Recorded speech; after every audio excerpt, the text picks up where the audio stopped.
खासदार डॉक्टर अजित गोपछडे यांच्या वाढदिवसानिमित्त आरोग्य शिबिर व शैक्षणिक साहित्य वाटप। एरगी येथे आरोग्य शिबिरात 226 लोकांची व विद्यार्थी यांची तपासणी। 164 विद्यार्थ्यांना शैक्षणिक साहित्य वाटप। 42 नागरिकांची एचबी तपासणी।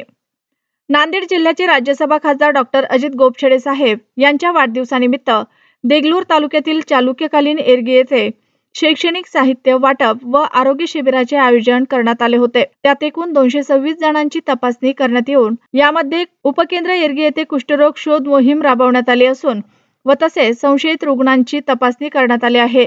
जिल्हा परिषद प्राथमिक शाळा व अंगणवाडी येथे 164 विद्यार्थी यांना शैक्षणिक साहित्य वाटप करण्यात आलं। सदरील शिबिराचे उद्घाटन बालिका पंचायत राज सर्व टीम यांच्या हस्ते धन्वंतरी पूजनाने करण्यात आले।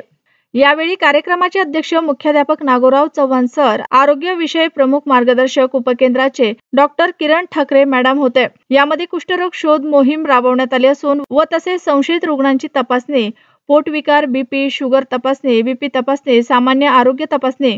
या प्रसंगी संतोष पाटील एरगेकर, तंटामुक्ती अध्यक्ष सायलू कांबळे, ग्रामपंचायत सदस्य अशोक वाघमारे, विश्वनाथ बागेवार, अशोक बरसमवार, सुरेश सोमवार, अंगणवाडीचे हनुमाबाई बरसमवार, गंगामणी दारलवार, शीतल मटपती, नागमणी बरसमवार, मंजुळा सिलमकुटवार, बालिका पंचायत राजचे सरपंच अंजली वाघमारे, सरपंच पूनम सूर्यवंशी, ग्रामसेवक महादेव दानेवार, तंटामुक्ती अध्यक्ष शिवकांत भुरळे, महादेव कुचंगे, मोनिका माळगे, रुक्मिणी भुरळे, रुद्राणी चैटके। शिबिर यशस्वी करण्यासाठी संतोष पाटील, प्रभाकर वाघमारे, इरवंत कलिंगवार, माधव इजरवार, मल्लिकार्जुन मटपती, सर्व ग्रामपंचायत सदस्य, बालिका पंचायत राज, आरोग्य कर्मचारी आणि गावकऱ्यांनी परिश्रम केले।